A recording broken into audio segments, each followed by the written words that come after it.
La mujer estaba allí, parada bajo el porche del rancho como una figura de otro mundo, con la lluvia cayendo sobre el manto marrón que le cubría por completo hasta los tobillos. No tenía sombrero, no tenía bolso, no tenía nombre. Solo esos ojos oscuros clavados en los de Mateo, el ranchero que no recibía visitas desde hacía años.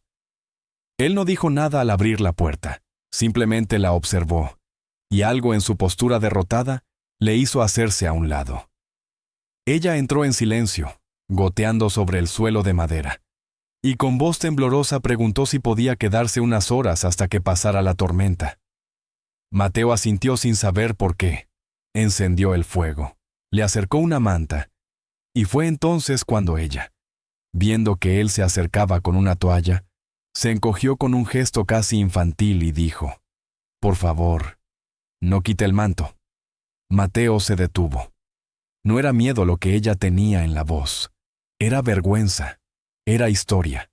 Algo que había sido arrancado.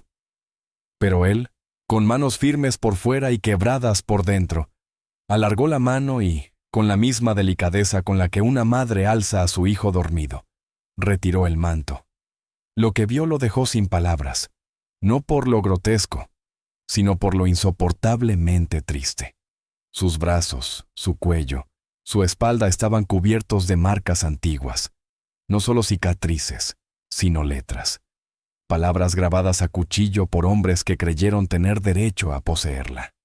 En la base del cuello, aún visible bajo la luz, se leía la palabra ajena. Mateo retrocedió un paso como si lo hubieran golpeado en el pecho. Las manos le empezaron a temblar. No de miedo, sino de rabia, de impotencia, de esa clase de temblor que solo nace cuando uno ve una injusticia que nunca debió existir. Ella bajó la cabeza, esperando rechazo, pero en lugar de eso escuchó cómo él cubría las brasas con otra manta, cómo se arrodillaba a su lado y susurraba: «Aquí no hay nadie ajeno».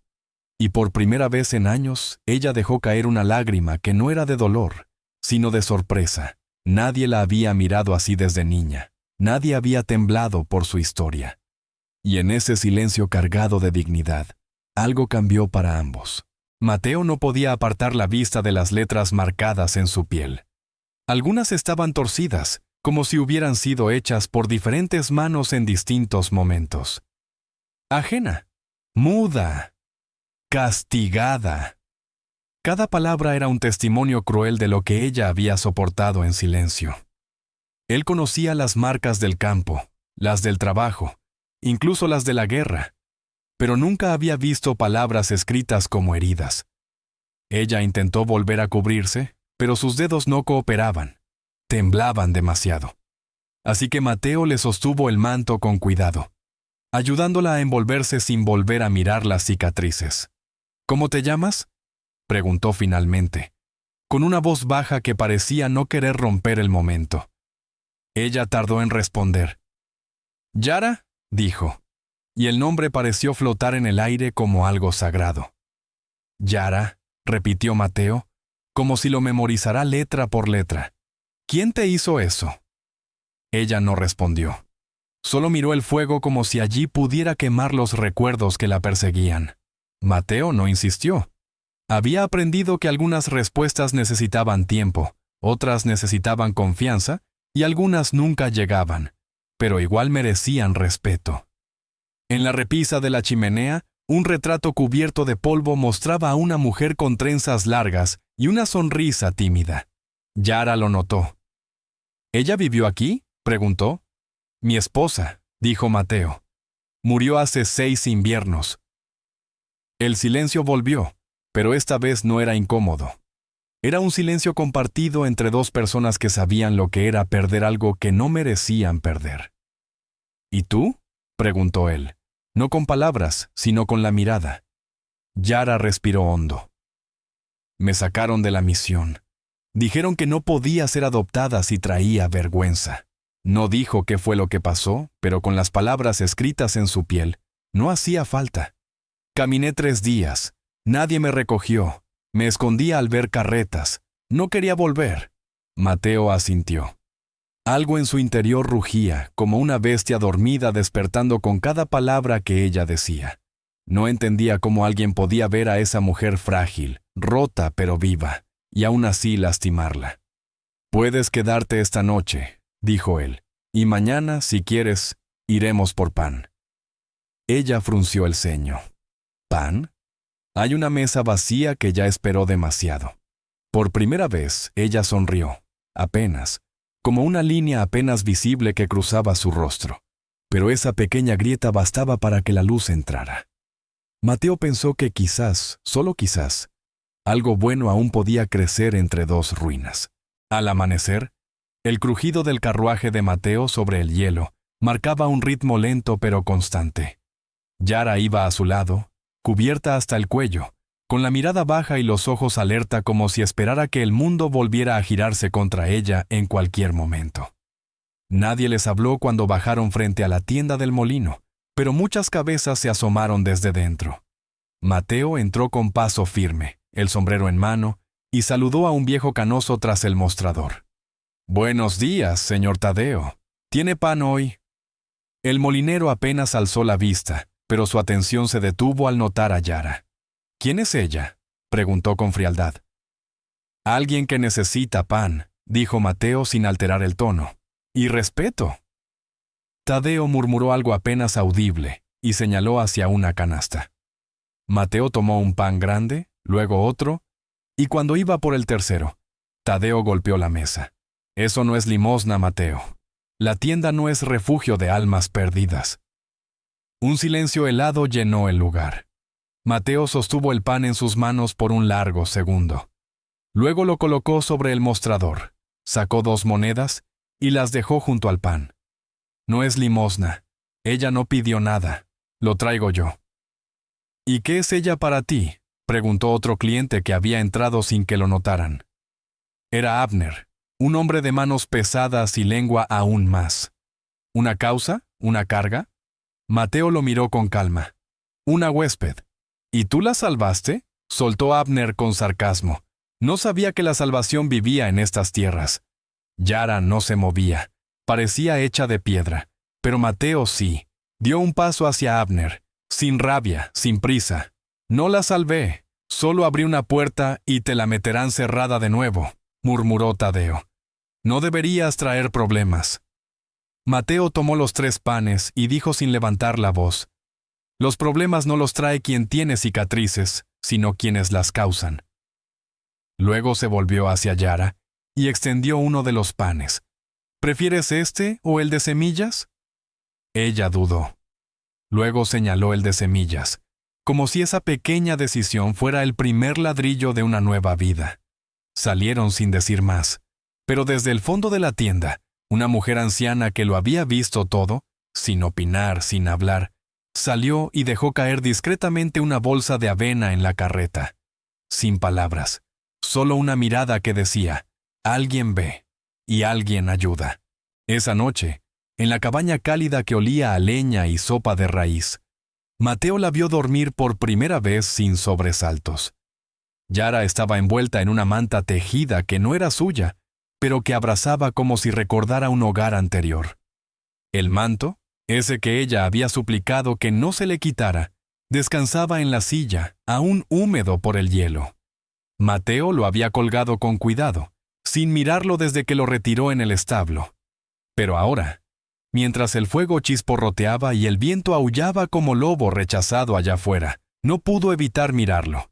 Se acercó y lo tocó. La tela estaba más fina de lo que recordaba. Al girarlo, notó un bordado en el reverso, apenas visible. Un círculo de trenza con un halcón al centro. Su mano tembló. Sabía ese símbolo. Era el mismo que su madre había bordado en los pañuelos cuando Mateo era niño. Solo lo hacía para las mujeres que habían sobrevivido a la separación. Así lo llamaban cuando el ejército barría aldeas y se llevaba a las niñas para criarlas lejos de su tribu. «Para que no olviden», decía su madre. «Para que recuerden quiénes son». Mateo se sentó, como si el peso del mundo le hubiera caído encima. ¿Yara había sido una de esas niñas? ¿Había escapado? ¿Había vuelto? A lo lejos, Yara murmuró dormida algo ininteligible, pero su rostro se contrajo en una mueca de miedo. Mateo se acercó y le mojó la frente con un paño tibio. Ella se sobresaltó, despertó confundida, y lo vio. No dijo nada, pero sus ojos no tenían odio ni desconfianza, solo una tristeza tan antigua que parecía no tener principio. Mateo no preguntó, solo dijo: «Ese bordado. Mi madre lo hacía, para mujeres robadas de su pueblo». Ella cerró los ojos, asintió una vez, y luego susurró: «Yo no tengo pueblo, solo hambre». Mateo tragó saliva. Tal vez sea tiempo de volverlo a tener. Ella negó suavemente: «¿Y si ya no me reconocen?». Mateo tomó el manto, lo dobló con respeto y lo puso en sus manos. «Entonces diles tu nombre, y si no lo recuerdas, te ayudaremos a recordarlo». Por primera vez, Yara lo miró con algo más que miedo. Había en sus ojos una pregunta silenciosa, una llama diminuta. No esperanza todavía, pero sí la chispa. A la mañana siguiente, cuando el sol aún se arrastraba detrás de los álamos, un golpe en la puerta hizo que Mateo se pusiera de pie con la escopeta en mano. No eran horas de visitas, y menos en un rincón tan alejado. Abrió con cautela, y allí estaba el viejo Silvio, un comerciante errante que lo conocía desde niño, y al que no se le escapaban los secretos de nadie. Traía consigo un costal de sal, una sonrisa cansada, y una mirada demasiado aguda. Al ver a Yara asomarse detrás de Mateo, aún con el manto en los hombros, Silvio dejó de sonreír. «¿Dónde la encontraste?», preguntó, sin rodeos. Mateo quiso mentir, pero supo que sería inútil. «Junto al río, casi inconsciente». Silvio entrecerró los ojos y soltó un suspiro. «¿La has mirado bien?». Mateo frunció el ceño. «¿Qué quieres decir?». El viejo sacó un trozo de papel arrugado del bolsillo interior de su abrigo. Era un cartel de búsqueda, impreso con tinta barata. La imagen era borrosa, pero el rostro... Ese rostro era inconfundible. Yara lo vio desde la distancia y su expresión cambió. No de miedo, de resignación. «Su nombre no es Yara», dijo Silvio en voz baja. «Es Nahilla. Escapó de la misión de los blancos hace 6 meses. Dicen que prendió fuego a la casa del reverendo que la tenía cautiva». Mateo sintió un nudo en el estómago. Nahilla. Un nombre verdadero. Un pasado que nadie le había contado. Ella se acercó, tomó el cartel con manos temblorosas y lo dejó caer al fuego sin decir una palabra. «¿Es cierto?», preguntó Mateo sin levantar la voz. Nahilla lo miró, no con culpa, sino con dignidad. «Me ataron, me vendieron. Me dijeron que Dios me salvaría si aprendía a olvidar quién era. Pero yo no quería olvidar». Silvio sacudió la cabeza. «El alguacil la busca, y no viene solo». Nahilla volvió a mirar a Mateo.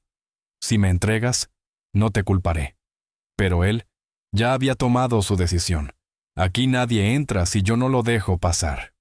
Silvio lo observó un momento, como midiendo su alma. Luego dejó el costal de sal en el suelo. «Entonces necesitarás más leña, y cerrar bien las ventanas». Cuando se fue, el silencio quedó como un manto espeso. Mateo volvió a mirar a Nahilla. «No me importa lo que hiciste. Solo quiero saber si aún estás huyendo, o si estás lista para quedarte». Ella no respondió, pero en su forma de respirar, más lenta, menos tensa. Ya había una elección en marcha.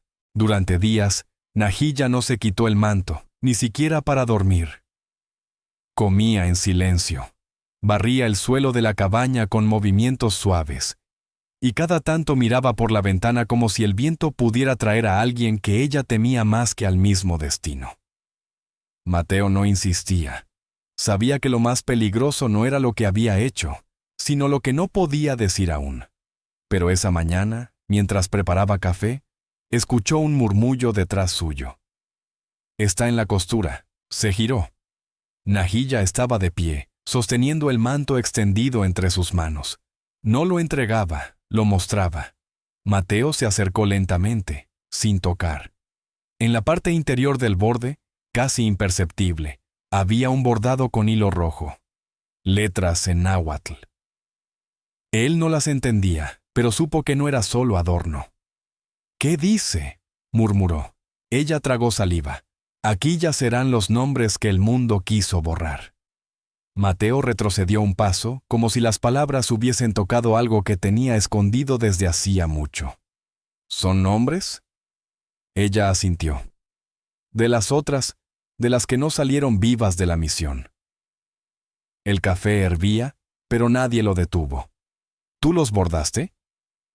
«Una por cada noche que dormí en su suelo. Una por cada hermana que se llevó el fuego o el silencio». Mateo pasó los dedos por las letras. No eran muchas, pero bastaban para estremecerlo. «¿Y por eso quemaste la casa del reverendo?». Nahilla no respondió. No lo necesitaba. Sus ojos decían lo que su voz no podía. «¿Por qué lo cargas aún?», preguntó. Ella sostuvo la tela contra su pecho. «Porque si lo dejo, se habrán ido 2 veces, y no quiero olvidarlas». Afuera, una ráfaga de viento hizo crujir la puerta. Mateo alzó la mirada. «Entonces, si van a venir por ti, también vendrán por ellas». Ella lo miró, con una mezcla de sorpresa y miedo. «¿Qué harás tú, Mateo?». Él respiró hondo. «Haré pan, y colgaré el manto junto a la entrada. Que lo vean todos, que lean sus nombres antes de levantar un dedo». Por primera vez, Nahilla sonrió. No con alegría, sino con alivio.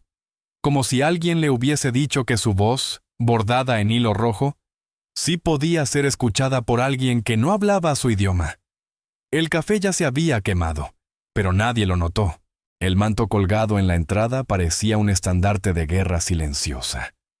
Cada vez que alguien pasaba por el camino del molino, su mirada se detenía en la tela bordada con letras que nadie entendía, pero que todos sentían como una advertencia o un lamento. Los niños del pueblo, que solían correr libres, ahora evitaban la panadería como si oliera a tumba. Algunos adultos murmuraban, otros, como el herrero, lanzaban escupitajos al pasar, pero no entraban, no aún. Mateo no decía nada. Amaba su pan, amaba su horno, pero ahora sentía que aquello era apenas una excusa para sostener algo más sagrado. La dignidad de una mujer que no pedía venganza, solo memoria. Esa tarde, un grupo de 3 hombres llegó a la puerta. El del centro vestía cuello blanco y sostenía una Biblia con la misma firmeza con que otro hubiese sostenido un látigo. «Venimos en nombre del orden cristiano», dijo. Mateo no respondió. Siguió amasando. «Usted alberga a una criminal, a una blasfema. Albergo a una mujer que borda mejor que yo horneo. Ese manto es una ofensa. Entonces no lo lea». Los hombres no estaban acostumbrados a resistencia. Uno avanzó, dispuesto a arrancar la tela. Pero antes de que su mano la tocara, Nahilla abrió la puerta desde adentro. Estaba serena, sin manto, sin adornos, sin miedo. «No vine a buscar venganza», dijo, «solo a recordar». El del cuello blanco la miró con repulsión. «Las mujeres como usted traen enfermedad al alma». Ella asintió suavemente. «Entonces bendígame, si eso le calma». Mateo dejó caer el rodillo. El sonido retumbó como un trueno seco. «Aquí no se va a insultar a nadie más», dijo. «Ni a los muertos ni a los vivos». El hombre retrocedió. «¿Sabe lo que esto le costará? ¿Más que su silencio?», respondió Mateo. «Porque eso sí que cuesta caro». Esa noche nadie durmió del todo. Nahilla se quedó sentada junto al horno, vigilando el fuego como si pudiera protegerla. Mateo moldeaba pan sin parar, como si las hogazas fueran piedras para un muro invisible. Y al amanecer, cuando salieron a colgar otra tanda de pan en la vitrina, encontraron algo más en la entrada: un ramo de flores silvestres atadas con un lazo rojo, sin carta, sin firma, pero con el mismo hilo con que ella había bordado los nombres. Nahilla lo tocó, temblando. «¿Alguien recuerda?». Mateo asintió. «Y no estamos solos». Pero en su mirada había más que ternura. Había preocupación. porque cuando alguien empieza a recordar, otros empiezan a temer. Los siguientes días trajeron pan caliente y susurros helados. Cada vez que Nahilla salía al mercado, algunos la miraban con compasión, pero otros apretaban los labios, temiendo que su presencia destapara vergüenzas enterradas hacía generaciones. Fue en la tarde del jueves, mientras doblaba sacos de harina detrás del horno, cuando una mujer entró. No tocó la campana, no dijo su nombre, solo dejó una pequeña caja de madera sobre el mostrador. Nahilla la reconoció. Era la esposa del pastor, la misma que había dicho que ella era una amenaza para la moral de las niñas del pueblo. La caja tenía un broche sencillo y, al abrirla, dentro había una tira de tela bordada con letras torcidas, como si alguien las hubiera cosido entre lágrimas o con manos temblorosas. «Lo hizo mi hija», dijo la mujer sin levantar la mirada. «Después de verte. Me pidió aprender a bordar como tú. Yo no supe qué decirle». Nahilla tocó la tela como si fuera frágil. No dijo gracias, no dijo nada. Solo cerró la caja y la devolvió. «Guárdala. Será su historia algún día». La mujer se quedó en la puerta, atrapada entre el miedo a volver y la necesidad de quedarse. «¿Tú lo recuerdas todo?», preguntó. «Number. Pero lo que no recuerdo. Lo siento. Y eso es más difícil de soltar». Mateo había escuchado todo desde el fondo, y cuando la mujer se fue, se acercó con un papel entre los dedos. «Esto llegó esta mañana. Pensé que era propaganda». Era una hoja doblada, sin remitente. Dentro, un mapa sencillo dibujado a mano. Una colina, una cruz, una palabra. Debajo. Nahilla la estudió largo rato. No hablaba, pero en sus ojos había reconocimiento. «Es el campo donde nos enterraban», susurró. Mateo tragó en seco. «¿Y si es una trampa? ¿Y si no lo es?». Esa noche no hubo pan, solo una vela encendida y silencio. Mateo preparó el caballo antes del amanecer, sin hacer preguntas. Nahilla montó con la caja en la mano. El camino era largo, pero sus pasos eran firmes. Y cuando llegaron a la colina, bajo una luna menguante, vieron la tierra removida. Una pequeña señal de que alguien más había venido antes. Había flores. Y un nombre escrito con piedras. Ailén. Mateo la miró. «¿La conocías?». Nahilla cerró los ojos. «Number, pero ella me conoció a mí. Estuvimos en la misma oscuridad». Y entonces, con hilo rojo y manos firmes, empezó a bordar su nombre en una nueva tela, con espacio para muchos más. La noticia se esparció como el viento entre matorrales secos. Alguien había visto al ranchero y a la muchacha india cavando en la vieja colina de los alfareros, donde antes nadie se atrevía a pisar. Al principio fueron solo murmullos, pero en cuestión de horas se volvió una procesión muda. Mujeres, hombres, niños, todos arrastrando sus culpas disfrazadas de curiosidad. Cuando Mateo y Nahilla regresaron con la caja llena de telas bordadas, no hablaron. La colocaron en el centro del horno apagado, como si fuese una ofrenda. Mateo clavó una estaca en la entrada, y sobre ella colgó el primer pañuelo que Nahilla había tejido desde que llegó. Tenía el símbolo de una raíz enredada con un sol naciente. Nadie preguntó qué significaba. Todos entendieron. Esa noche, Mateo se quedó afuera, tallando madera en silencio. Nahilla, en cambio, no durmió. Sacó cada retazo que había bordado desde que sus manos empezaron a recordar, y uno por uno, los colgó en la soga del patio trasero.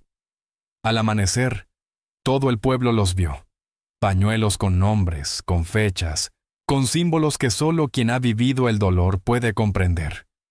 El más reciente decía Ailén.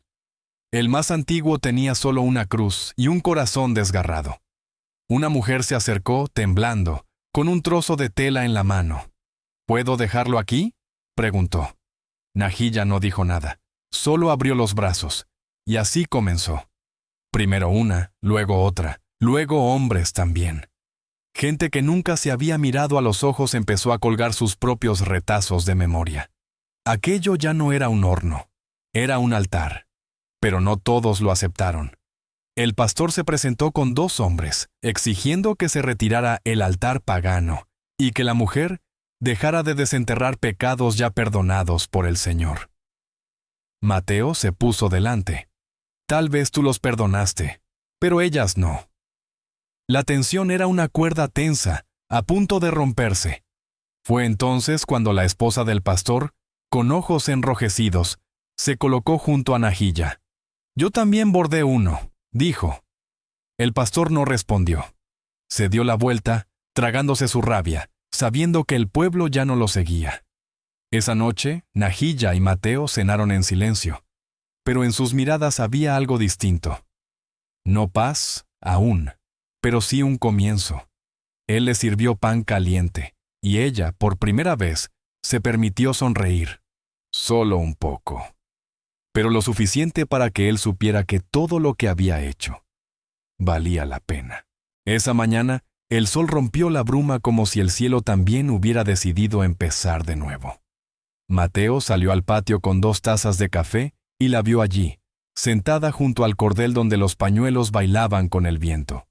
Nahilla sostenía uno en particular, el primero que había bordado en silencio, cuando aún temía al sonido de su propia voz. «Este es el que me salvó», dijo al sentir su presencia. Él se sentó a su lado sin preguntar. Sabía que aquel día no era como los otros. Los retazos colgados ya no eran solo memoria, eran testimonio, puente, redención compartida. El pueblo entero había empezado a visitarlos no para juzgar, sino para entender. Algunos traían pan, otros silencio, y algunos, como la niña que había perdido a su madre en el parto, simplemente venían a sentarse y sentir que ya no estaban solos. Nahilla había dejado de esconderse, había comenzado a enseñar a las otras mujeres a bordar, no por arte, sino por memoria. Mateo había vendido 3 de sus mejores toros para comprar telas y agujas para todas. No es caridad, decía, es justicia atrasada. Aquel día, sin embargo, Nahilla tenía otro plan. Le mostró un retazo más pequeño, doblado con cuidado. Al abrirlo se leía, «Para el hijo que me quitaron». Mateo lo leyó con el pulso temblando. «¿Dónde?», preguntó. Ella señaló al sur. «Allí lo llevaron. Me dijeron que había muerto, pero nunca vi su tumba. Nunca me dejaron tocarlo». Mateo no respondió. Solo asintió. Esa misma tarde ensilló los caballos, llenó la alforja de pan y agua y ató el pañuelo a su sombrero. No porque creyera que lo encontrarían fácilmente, sino porque no podía permitir que ella hiciera ese camino sola. Al partir, el pueblo se reunió en silencio. Nadie dijo adiós, porque sabían que aquello no era una despedida, era el siguiente capítulo. Una mujer le entregó a Nahilla un pañuelo bordado con un árbol partido al medio. «Búscalo», dijo, «y si lo encuentras, diles que aquí hay un hogar». Nahilla no lloró, pero sus ojos eran ríos que aún no habían aprendido a detenerse. Mientras se alejaban, Mateo miró atrás. El horno, el cordel, los pañuelos, todo seguía allí, pero algo había cambiado. El pueblo ya no era el mismo. Y ellos tampoco. En su mano, Nahilla apretaba el pañuelo. No como un trozo de tela, sino como una promesa, porque a veces el amor no comienza con un beso, ni termina con una boda. A veces, el amor comienza con una súplica.